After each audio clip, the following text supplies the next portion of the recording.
Good afternoon. Welcome to our webinar, Important Gene Variants Influencing Immune Responses Related to Autoimmunity. And today, again with us is Dr. Tom Fabian. Just a little bit about Dr. Tom. He is a functional nutrition practitioner, consultant, educator, speaker, and former research assistant. His primary expertise is in how the microbiome interacts with digestive, immune, and nervous systems, and how it influences metabolic processes. He has developed online educational programs for practitioners seeking in-depth education in the microbiome and related topics. He also has extensive experience in the areas of aging and health span optimization, both through his previous research experience as well as his more recent experience as a functional health practitioner. Dr. Fabian is also the lead educator and medical scientific advisor at Diagnostic Solutions, and we're very glad and honored to have him back again. So Tom, thank you for being with us, and we look forward to what you have to say. Well, thanks so much, Jeff. It's great to be here today, and I'm looking forward to talking about this topic.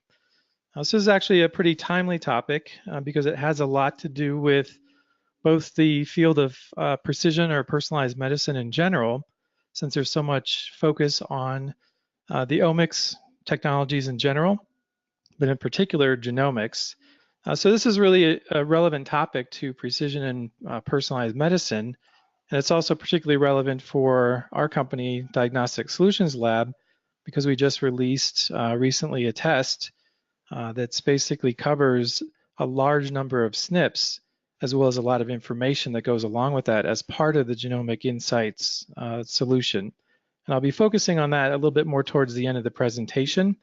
But what I want to do at the beginning here is really focus in on one of the most important categories of SNPs or gene variants that pertain to health in general, but in particular to autoimmunity, as well as other types of immune-related diseases, but in particular autoimmunity. So just in talking about autoimmunity, I want to just kind of start at a very high level here, and this is kind of pretty obvious for most people that are familiar with autoimmunity, but it's, of course, as you can imagine, just by what we know about it and the term autoimmunity, it's driven by immune dysfunction. So the key really to understanding autoimmunity starts with understanding what aspects are important to that immune dysfunction, what characterizes the dysfunction, and then what sorts of factors contribute to the dysfunction. So let's start with some of the things that are known to characterize the immune dysfunction in autoimmune diseases. So this is a quick summary, kind of a high-level summary of some of these factors. So basically, the immune dysfunction autoimmunity involves autoreactive T cells as well as autoantibodies that mediate inflammation, typically to one or more target tissues that tend to lead to cell dysfunction and even in some cases to cell death. And obviously that can be a progressive process over time and then lead to health implications. And then generally along with this more specific mechanism, which has to do with these autoreactive T cells and antibodies that are targeting very specific components of the body, essentially self-antigens, there's kind of underlying this another set of factors that's really driving autoimmunity that has to do with generally increased inflammatory responses. And then kind of the flip side of that is also a generally decreased anti-inflammatory set of responses, which are more or less synonymous with the term immune tolerance.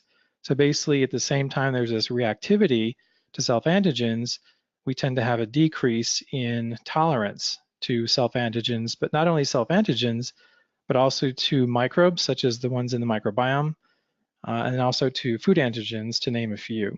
So overall there's a decrease in immune tolerance, and that can also exacerbate symptoms as well.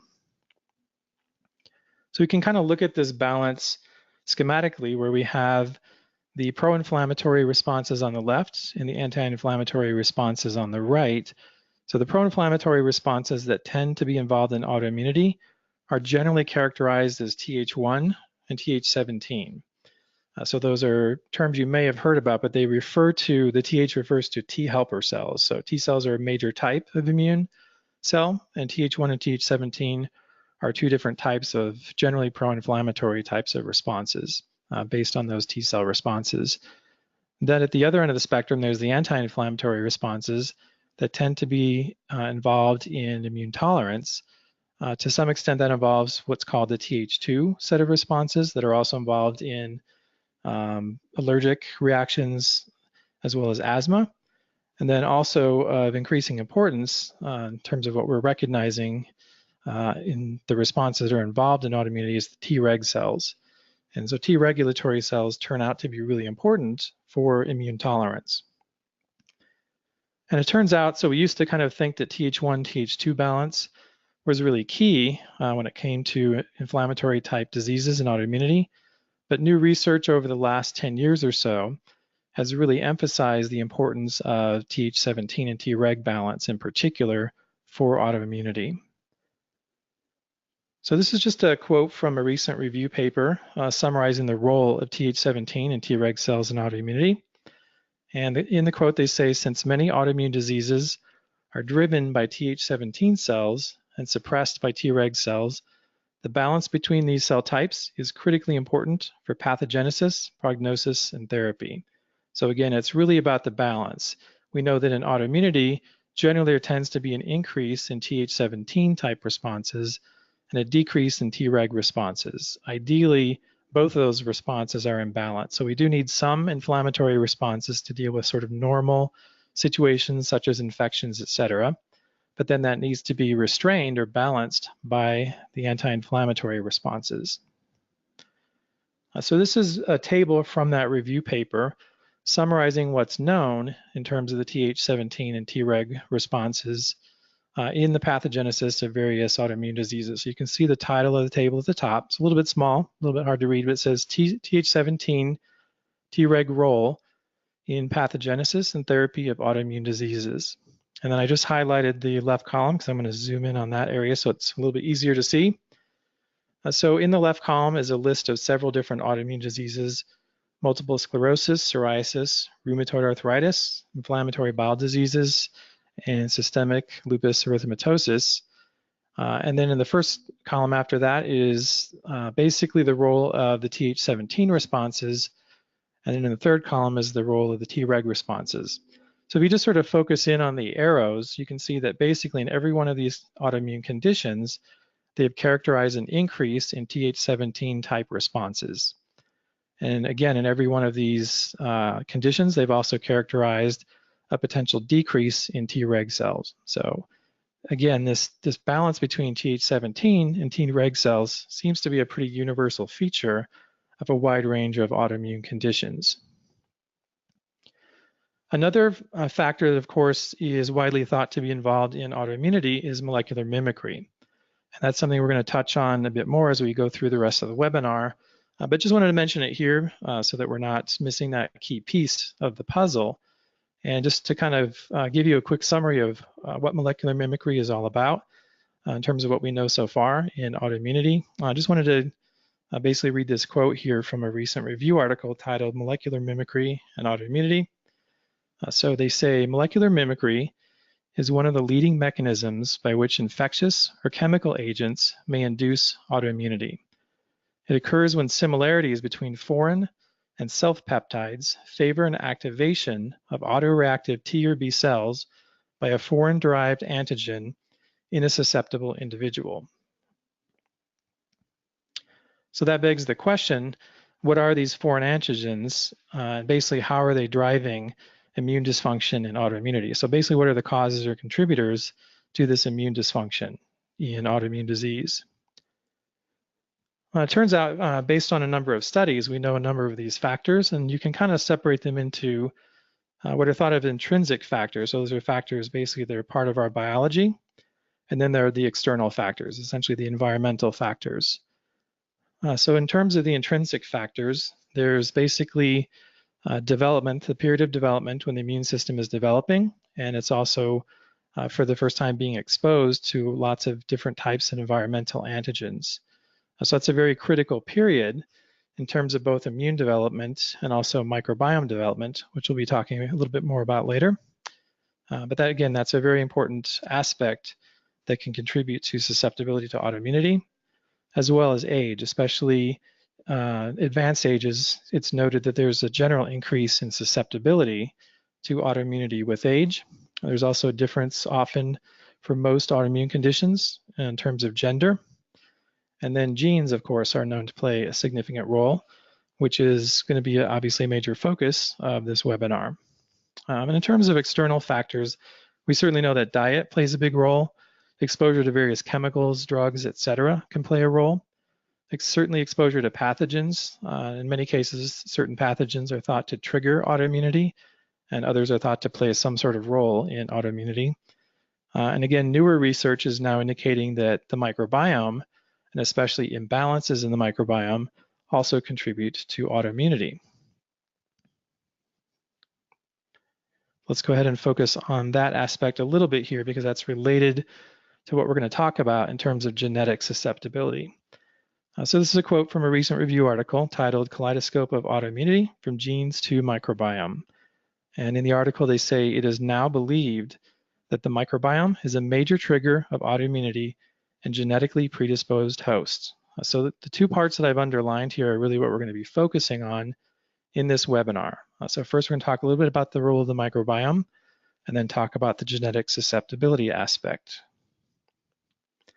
So we can kind of expand a model here of just the immune dysfunction interaction leading to autoimmune disease to some of the things that are contributing to this scenario. So we just talked about the microbiome. So that's thought to be a major piece influencing immune dysfunction.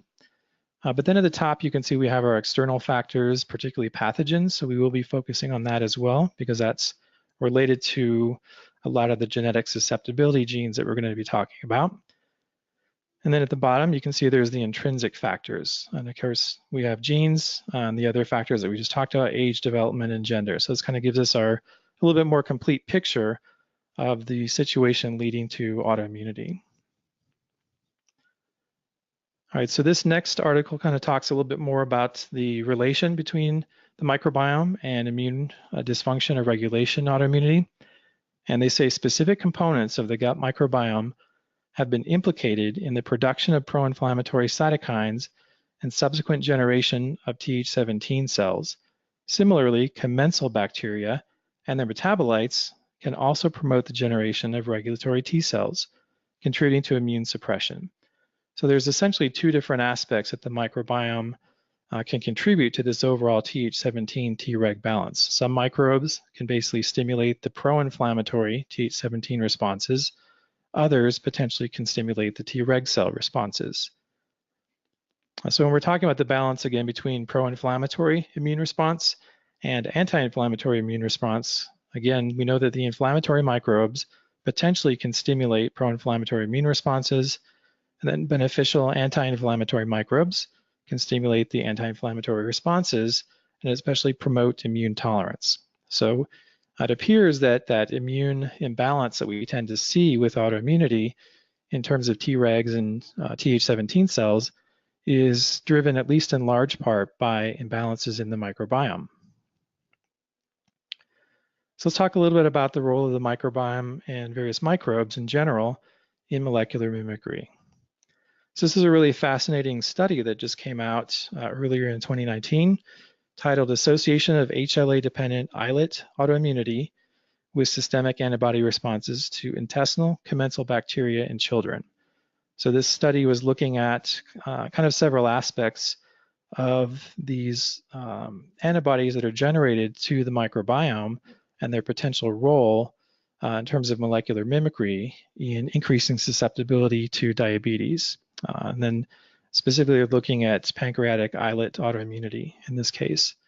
But this is just a quote from the article that had a particularly interesting observation that a characterization of the reactivity profile of intestinal plasmablasts isolated from healthy participants revealed that 25% of intestinal IgA and IgG antibodies were polyreactive, i.e. cross-reactive, with diverse foreign and self-antigens. So really a very important point here is that these cross-reactive antibodies, presumably due to molecular mimicry type responses, are widely prevalent and even present at a high level in relatively healthy individuals. So of course that begs the question of if they're present in a wide range of people, even those that don't have autoimmunity, then what basically differentiates those that do develop autoimmunity? They go on to say polyreactive antibody responses established by recognition of commensal bacterial antigens may be adaptive for the host response against pathogens expressing cross-reactive antigens. They're just basically putting up a mechanism here, a proposed mechanism for why do we have so many of these polyreactive antibodies that are geared or generated in response to the commensal microbes. And we know that lots of these commensal microbes have some aspects to them that are similar to pathogens. So the idea is that basically the microbiome potentially helps prime the immune system so that when we are exposed to pathogens, that the immune system potentially can be more effective. So that's basically their hypothesis they're proposing in this paper. They go on to say these analyses reveal associations between antibody responses to intestinal microbes and the HLA-DR genotype, as well as islet autoantibody specificity with a future diagnosis of type 1 diabetes. So essentially this is really the connection here as to why we only see the development of autoimmunity, in this case type 1 diabetes, when there's such a high prevalence of these antimicrobial antibodies or antimicrobiome antibodies, and it really has to do with the genetic background. Of course, that's the main focus of our webinar today. So this is a figure from that paper that essentially summarizes their findings and these concepts. So at the top, you can see that there's the islet autoantibodies depicted. And then in the middle is the HLA genes, basically the susceptibility genes. Then the type 1 diabetes effects, the autoimmune reactions in the pancreas. And at the bottom part of the figure is the ACAB stands for anti-commensal antibodies. So basically we're generating these antibodies to various types of normal microbes that can influence, given the genetic background, the development of autoimmunity. All right, so again, coming back to our overall model here, so that's really starting to emphasize the importance of genes. So we talked about the connection with the microbiome to these dysregulated immune responses that can lead to autoimmunity. But in terms of what makes a particular individual more susceptible to actually developing autoimmunity has to do with these other factors, and in particular genes as well. So that's the second part of this quote that I went through earlier, that basically it's now believed that the microbiome is a major trigger of autoimmunity in genetically predisposed hosts. All right, so I want to talk about this connection a little bit more here and really kind of set the stage for why is there a connection between genetic susceptibility and autoimmune diseases. And this there's several articles here that kind of get to the concept that this has to do with a potential trade-off between reactions to pathogens and past infections through evolutionary history, and then the trade-off being increased susceptibility to autoimmune diseases and also chronic inflammatory diseases. So the title here is The Contribution of Natural Selection to Present-Day Susceptibility to Chronic Inflammatory and Autoimmune Disease. And they say chronic inflammatory and autoimmune diseases have been the focus of many genome-wide association studies. Just a side note there is that those are studies that are basically linking genetic variations, usually mostly SNPs, which are single nucleotide polymorphisms, to risk for particular types of diseases. So they're looking to see which of these SNPs basically seem to contribute to higher levels of risk for those particular diseases. So they go on to say because they represent a significant cause of illness and morbidity, and many are inheritable. Almost a decade of genome-wide association studies suggest that the pathological inflammation associated with these diseases is controlled by a limited number of networked immune system genes. So right there, basically one of the key findings from all these genome-wide association studies that were done from the 2000s into the 2010s basically revealed that variations in the immune system play a major role in susceptibility to a wide range of conditions, but also specifically autoimmune diseases. So to basically kind of boil this down, it turns out that after looking at all these different SNPs and gene variants that increase susceptibility to autoimmunity, a lot of them tended to fall into just a few categories, and in particular, a category called the human leukocyte antigens, or HLAs. that are basically encoded by what's referred to as the MHC locus in the genome, and that stands for major histocompatibility locus. So these seem to play a major role in the genetic susceptibility to autoimmunity. But then there are other aspects of immune function, immune responses, that are also influenced by these SNPs or gene variants that also play a big role. And so some of the other important categories would include cytokine signaling, as well as what are called microbial pattern recognition receptors, or PRRs. So these are receptors on essentially epithelial cells at the barrier, so whether it's skin cells and especially mucosal cells, and then also immune cells tend to have these receptors that can recognize certain aspects of microbes.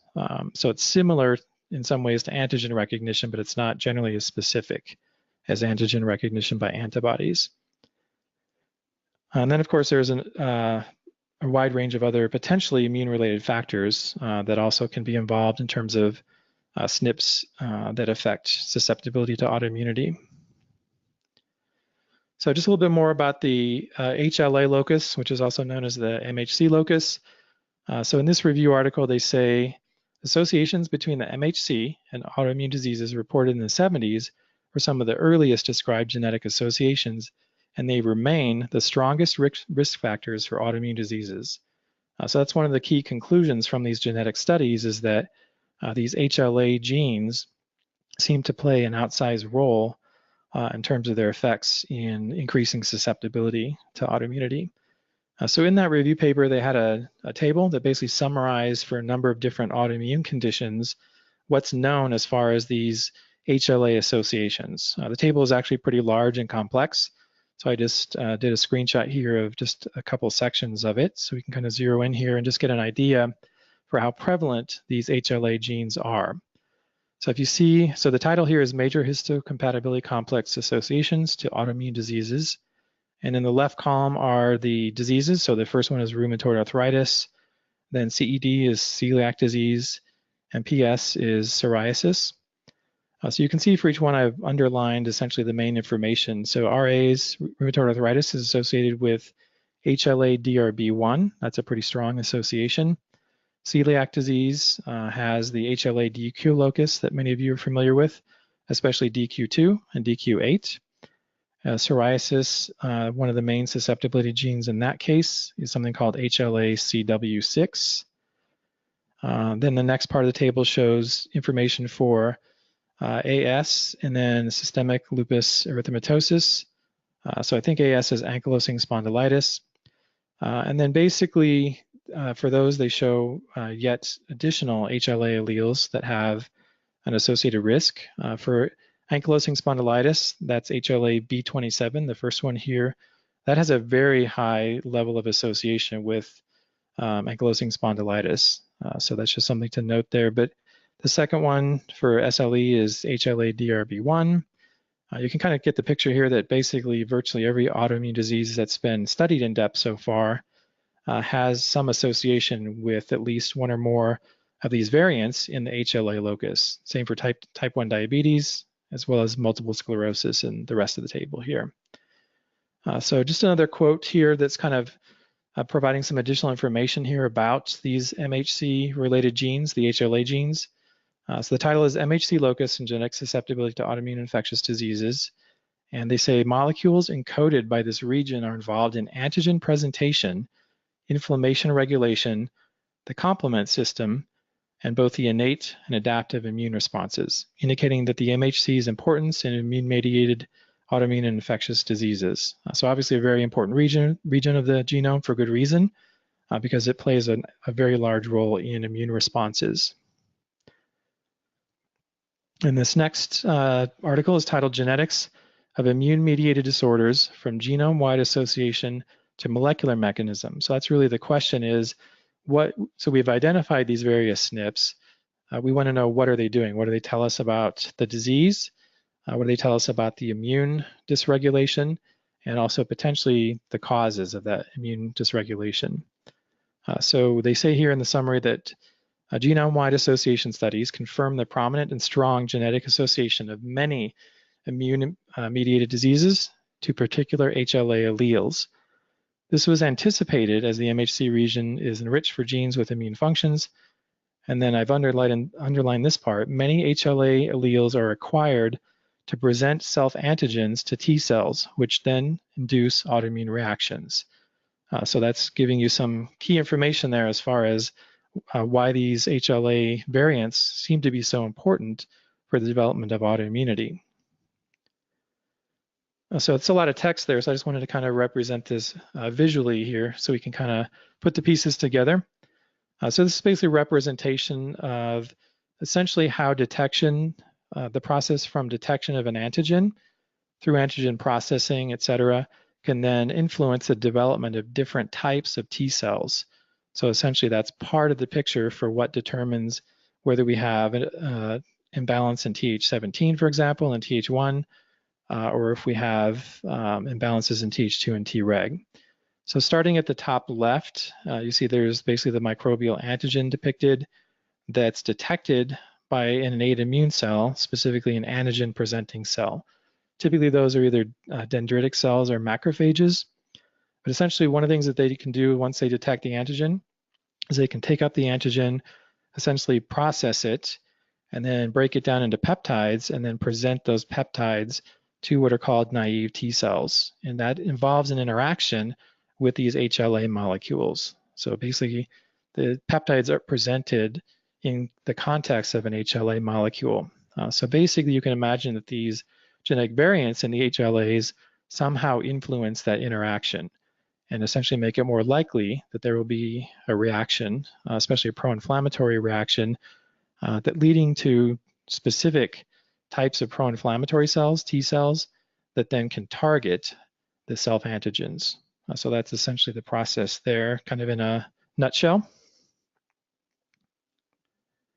And sort of zeroing in here and looking at a diagram or illustration of the intestinal lining, just want to put this in a little bit more of a biological context here. So if you look at the left side of the figure, you'll see at the very top it says sampling of luminal microorganisms. So the lumen is near the top, then that sort of orange layer is the mucus layer. Then we have the single epithelial layer. Below that is the lamina propria with all the immune cells. So you can see kind of in the upper left there, these star-like purple cells. Those are the dendritic cells. And so basically they're sitting near the surface, basically trying to sense what's present. So sensing whether there's normal microbes, inflammatory microbes, pathogens, food antigens, et cetera. And they can take up those antigens I mentioned. Then they basically migrate to the Peyer's patches where they interact with these naive T cells that then can lead to the production of either the Treg cells, which you see towards the bottom here, or the Th17 cells and T1 cells, which are more in the middle of the figure. So again, that's kind of giving you a visual of the process here. And you can imagine that there's a lot of factors involved in this whole sort of interaction that are encoded by genes. So basically by looking at these genome-wide association studies and some of the newer studies that have been coming out the next generation, we can get a lot of information on what are those susceptibility genes, what are they doing, and how may they be playing a role in autoimmunity. All right, so now I want to just kind of present a little bit of a related perspective here on why these particular susceptibility genes may have developed, and why there are differences among populations in susceptibility to various autoimmune diseases. So this title here is The Contribution of Natural Selection to Present-Day Susceptibility to Chronic Inflammatory and Autoimmune Disease. And they say in this summary that chronic inflammatory and autoimmune diseases are enigmatic from an evolutionary standpoint because they exert a negative effect on reproductive fitness.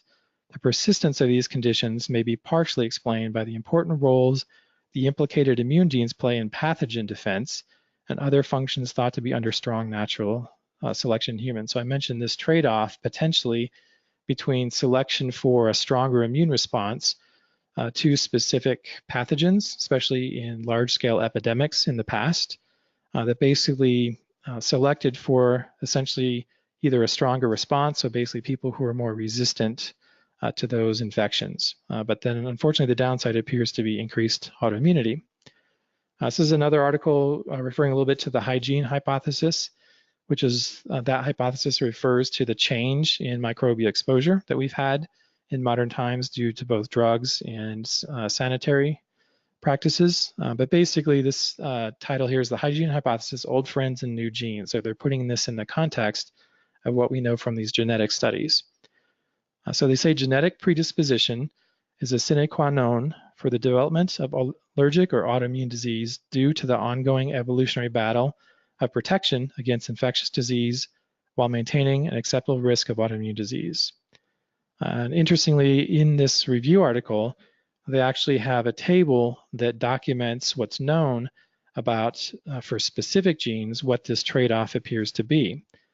So you can see here, basically, at the top it says, Table 1, list of identified genes in autoimmune allergic disease by genome-wide association studies overlapping with implicated pathogen-associated positive selection. So they have a number of different genes listed here, and this is just the first part of the table. But you can see in the second column, the candidate genes. FUT2 is something we talked about in a previous webinar, but some of the ones that we've talked about, especially the HLA genes, are represented here. So I'm focusing on that one here. That's the highlighted one. So HLA-DRB1 is an example. Basically, of course, we know that's part of the major histocompatibility complex. That increases susceptibility to atopic dermatitis. And they also, other autoimmune diseases that aren't listed here, including rheumatoid arthritis. And then basically, it's thought that the reason that that particular allele was selected is to help provide protection against several different types of pathogens. So they mentioned the malaria pathogen, Plasmodium, as well as certain viruses, the hepatitis B and C viruses. A little bit more about this HLA-DRB1 and its association, kind of that negative association between pathogens and autoimmunity. So these are just a couple titles to give you a sense for some of the other research that's out there. So the first one is variation at the HLA-DRB1 is associated with resistance to enteric fever, i.e. typhoid. And then the next title is association of HLA-DRB1 haplotypes with rheumatoid arthritis severity, mortality, and treatment response. So again, there's more information that's really kind of underscoring this potential trade-off between an increased susceptibility to autoimmunity, but with increased protection against some of these pathogens. So another thing to note here, going back to the table from that review article, is another large group of factors that appear to be involved in autoimmunity susceptibility have to do with genes that influence cytokines. So you can see here that in the list there is interferon gamma, interleukin 12, interleukin 21, and 23, and the R means receptor. So it's basically they can affect the cytokines or the cytokine signaling pathways. But that tends to be a major group of genes involved in susceptibility to autoimmunity. And you'll see here at the bottom is an example of one of those pattern recognition receptors that basically is on the surface, typically, sometimes internally, but usually on the surface of cells that can detect pathogens and various components of pathogens and microbes. So you'll see here, this one is TLR5, toll-like receptor 5. That's a pathogen recognition and innate immunity receptor. Basically, that increases susceptibility to lupus, systemic lupus erythematosus, and then also enhances protection against salmonella. So again, another one of those trade-offs. Just a few more here from that same table. You'll see there's another cytokine here, IL-12 receptor B2, something called NOD2, which is another one of the pattern recognition receptors, which increases risk for Crohn's disease, helps protect against leprosy, and then another HLA type gene. So a lot of examples here of this potential trade-off. In addition to affecting basically susceptibility to pathogens, there's also now documented connections between these SNP variants that increase autoimmune susceptibility and then influences or changes in the microbiome. So these are just two of many examples. So there's a lot of studies out there now linking these changes to alterations in the microbiome. So the first one is HLA alleles associated with the risk of ankylosing spondylitis and rheumatoid arthritis influence the gut microbiome. And then the second one is type 1 diabetes susceptibility alleles are associated with distinct alterations in the gut microbiota. So lots, this is really kind of alluding to the fact there's lots of interactions, of course, between the immune system and microbes, and some of these junctures or points in the whole process seem to be particularly important for susceptibility to autoimmunity. And in some cases, there may be multiple kind of two-way reactions. So we know that the immune system can affect the microbiome, for example, and then the microbiome in turn can affect the immune system. So that brings me to a few key points. Just want to kind of summarize what we've gone through so far here in terms of genes and autoimmunity. So basically, genetic susceptibility is necessary but not sufficient for the development of autoimmune disease. So again, you can have a variety of these environmental factors. They're common for the development of autoimmunity, but without the genetic susceptibility, it's not likely or it's unlikely that the autoimmune disease would develop. Second point is that genetic susceptibility to autoimmunity is likely due in part to the natural selection over evolutionary timescales for stronger immune responses against specific important pathogens.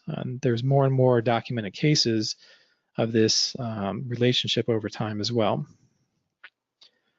So just coming back to our summary of the kind of the main classes of gene variants in relation to their immune function that have been linked to autoimmunity. So again, we have the HLA genes, the cytokine signaling related genes, genes involved in pattern recognition receptors and their pathways, as well as other immune-related factors. So just want to kind of touch on a couple examples of those other categories besides the HLA type genes. So this is in relation here to cytokines and genetic influences on cytokines.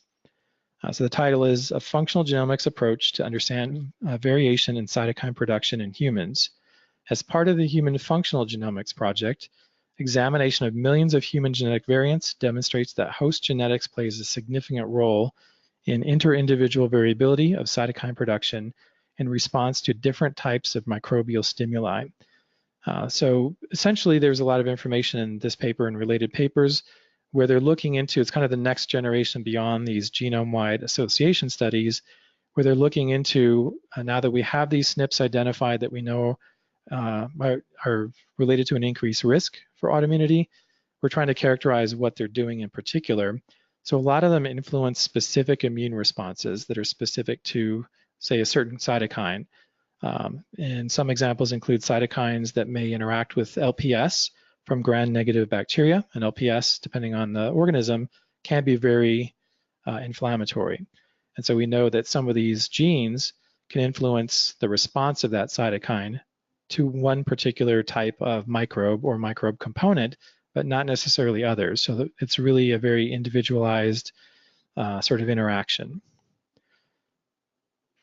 All right, this next article is titled Common Genetic Variants Modulate Pathogen Sensing Responses in Human Dendritic Cells. So this is another example of gene variants that are involved in the immune responses. So they say here in the article that experimental and computational approaches were applied to determine the effects of genetic variation on the induction of pathogen responsive genes in human dendritic cells. We identified 121 common genetic variants associated in cis, meaning nearby the SNP, with variation in expression responses to E. coli, lipopolysaccharide, influenza, or interferon beta. And then their conclusion is our results reveal that common alleles that explain inter-individual variation in pathogen sensing and provide functional annotation for genetic variants that alter susceptibility to inflammatory diseases. So I just want to kind of bring those back to a visual again. So we just talked about that there's genetic variation in terms of cytokine responses to specific microbes or microbial products. And then there's also genes that influence the detection or sensing of these products. So you can imagine that's all going to affect the downstream responses. So we have depicted here a similar figure to what we saw before.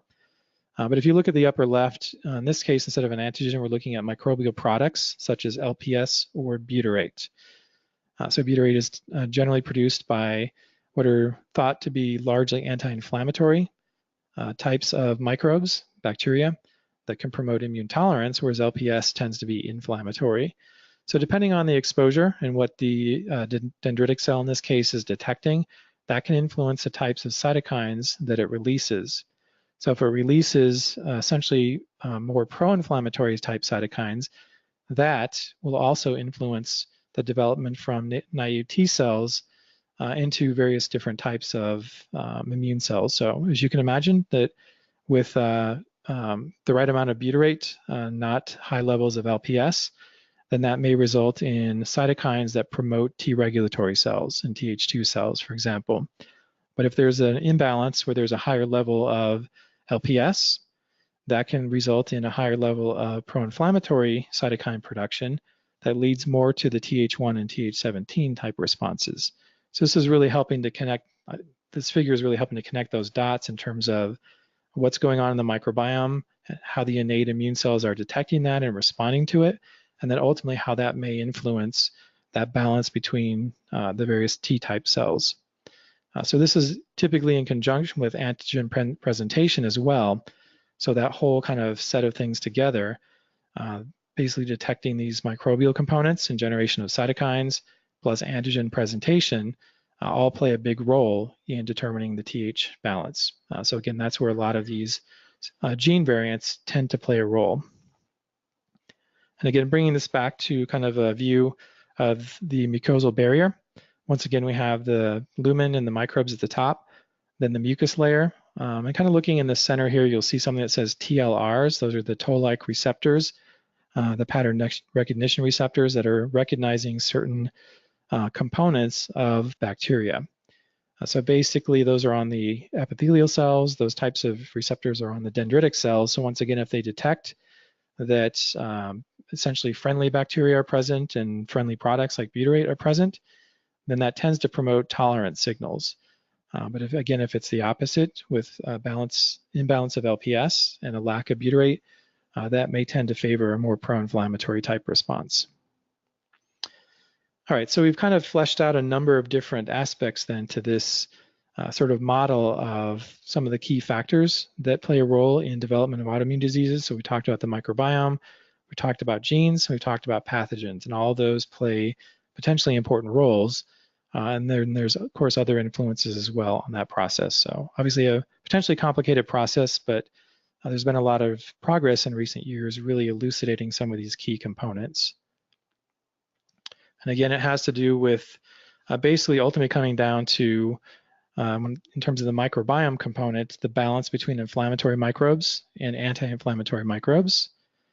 And then this next quote here says, the immune system controls microbial ecology, but reciprocally, the microbiota produces a broad range of biochemically active molecules which affect the maturation and function of the immune system. So just a reminder that this interaction between the immune system and the microbiome is two-way. But basically it does suggest that anything that we can do therapeutically that can influence the microbiome can potentially then correct or influence the balance in the immune responses as well. So just a little bit more about that here. So again, the title here is Impacts of Microbiome Metabolites on Immune Regulation and Autoimmunity. So they say specific components in the gut microbiome are implicated in the production of inflammatory cytokines, subsequent generation of Th cells. Similarly, commensal bacteria and their metabolites can also promote the generation of regulatory T cells. So again, this is a very important point when it comes to working with the microbiome in practice, because we certainly know things like certain fibers can promote butyrate production, then butyrate can produce T regulatory cells, or butyrate can promote T regulatory cells. But then we also know that there are ways to address inflammatory dysbiosis as well. So we have lots of potential opportunities to help try to correct that microbiome imbalance that may then have an influence on immune responses. So I just want to kind of wrap up this part of the talk here before we dive into taking a look at the Genomic Insights service from DSL. Just a little bit about kind of a new perspective that all this research is introducing to the whole picture of autoimmunity and possibly even amounting to a paradigm shift. So this is a very interesting kind of thought-provoking article that I would encourage everyone to check out. And the title is Reframing the Theory of Autoimmunity in the Era of the Microbiome, Persistent Pathogens, Autoantibodies, and Molecular Mimicry. So one of the points that they make in this article is that if autoantibodies are created in response to microbiome pathogens, then treatments that support the immune system could better address the root cause of disease process. i.e. as opposed to the immunosuppressive type approaches that are typically prevailing. This opens up new possibilities in autoimmune disease research. The concept of the autoantibody should actually be retired in favor of a paradigm that seeks to foster microbiome health, diversity, and balance. So a little bit of a controversial proposal here, but the view I kind of put forward in this article is that the term autoantibody in some ways may be a bit inaccurate because a lot of these antibodies that are generated in response to pathogens and or the microbiome have to do more with molecular mimicry and cross-reactivity as opposed to antibodies that are developed primarily to attack proteins or self-antigens. All right, with that, I want to talk a little bit about how we can start to assess some of these immune variants with the GenomicInsight offering from Diagnostic Solutions Lab. This is when you receive results, basically you'll have access to what's called the Opus 23 Explorer, which is basically the interface for accessing the results of the SNP profiling. So essentially the default page or dashboard page gives you a number of options in what's called the report wizard for looking at specific details of a particular patient or client's genomics within certain categories. So we have things like methylation, detoxification, et cetera. And then there's an inflammation category, which I've highlighted here. So that one can be a very good starting point for those of you who may not be as familiar with some of these immune system genomics, is basically kind of puts a lot of this information together for you. So basically in the report, there's some sort of initial instructional information, educational information at the top, which I'm not showing. But when you scroll down a bit, you'll see that there's basically some information, introductory information about immune system genomics, along with a figure, essentially kind of a radial chart that summarizes all of the genes that are included in this particular summary. And it gives you a bit of a visual here to help you start with interpretation. So you'll see below the figure, there's a key, so that basically the orange is homozygous for the risk allele, the negative risk allele. Yellow is heterozygous. Basically gray is homozygous for the non-risk allele, and then which has a sort of neutral effect or no known negative effect. Then the ones which we don't see in this case here, but if there's anything that's colored in the green, that actually can be a benefit allele. So that gives you kind of a quick way to assess which genes may have potentially more of an impact for that particular individual. Just to note that the length of these bars that are radiating out for each of the markers has to do with the total number of SNPs that are assessed for each of those genes. So it's not necessarily reflecting the impact or importance of that gene overall. That's kind of more the orange areas, plus the details for that particular gene. But basically, again, that has to do with the number of SNPs. So this is just zeroing in on that figure so you can see a little bit more clearly, but you'll see a lot of these have to do with the HLA-DR, for example, the HLA-A, IL-13 is a cytokine gene. There's another HLA down here. So a lot of these do have to do with the HLA genes that we've talked about, as well as cytokines and other immune factors. So of course, the immune system is very complex. Lots of different genes are involved. But basically by starting kind of in a top-down approach where you know which ones, based on all this research, tend to be among the most important for things like autoimmunity, that helps us kind of zero in on which ones we may want to focus in to start off with. So this is just a couple examples of the details for some of the markers in this report. So this is an example for IL-13, interleukin-13, which is a cytokine. It's basically in the category of Th2 cytokines, but even imbalances in some of these have been linked to certain autoimmune conditions. So you can see here there's a list of the SNPs that are assessed for this gene that are designated by their RS number. Then the next column is the risk allele. So essentially most SNPs, because there's essentially two options for the nucleotide that would be in that position, and it has to do with the base pairing. So essentially if you know genetics, and that should be obvious to you. If you're not, that's something to kind of become familiar with. But in this case, it's telling you that for this SNP, the risk allele is A, Usually it's the minor allele, the allele that's less frequent in the population that's being studied. And it tells you the type here, so risk. Some cases, again, they can be noted as a benefit type allele. Again, that would be in green. Then essentially there's the information for that particular patient or client. So that gives you their genetic makeup at that locus. So they have one risk allele. So you can have two total alleles for a locus. In this case, they just have one, so they're heterozygous. The other information that's really important that this report gives you is the magnitude. So it gives you a sense of how important that SNP is. In other words, what the assessed impact is in terms of risk for that particular whatever condition that's being listed. So in this case, this first SNP has been documented to be involved in psoriasis and autoimmunity. The next SNP also has been documented to be involved in psoriasis, autoimmunity, as well as asthma, and then IgE production. So again, this gives you a lot of information to drill down into and gives you a sense for the impact of these particular genes for that individual. Here's an example for an HLA type gene, HLA-DQA. And for this gene, basically there were 3 SNPs that were assessed. And the individual of those 3 SNPs basically was heterozygous for only one of them. And that's the one that you can see here based on the keywords, what that may be involved in, hay fever, allergies, et cetera, et cetera. So there's nothing that's indicated there in terms of autoimmunity. But again, you may want to dig down a little bit deeper. There's lots of layers of information to this software. So you can potentially see if there's some connections there as well.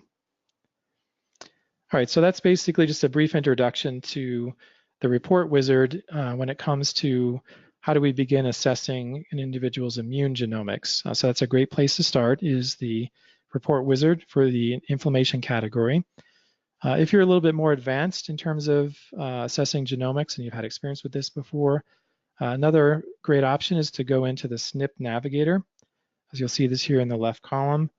And essentially that's sort of like a Google for looking at all the SNPs that are reported in the system for that individual. So this is a screenshot here of the results when a particular search word is typed in. So if you look at the right, I've typed in the word rheumatoid for rheumatoid arthritis to see what sorts of essentially tagged SNPs or genes there are that are related to that. So we can start to kind of get a different view here if we're interested, for example, in a particular autoimmune condition. So in this case, this is the default view, the default set of results that you see after typing in rheumatoid. So you'll see here on the left that there's the gene that the variation occurs in. Then there's the actual variation, or the SNP, and that's given the SNP code or the SNP identifier. Then the next column is some descriptive information that may or may not be useful depending on sort of your level of expertise and detail that you want to get into, but it tells you a little bit more about the specifics of that SNP. Mostly you're going to want to pay attention to this middle section here. So it basically tells you what the risk allele and whether it's essentially a risk or a benefit type, and then it tells you what the genotype is of the client.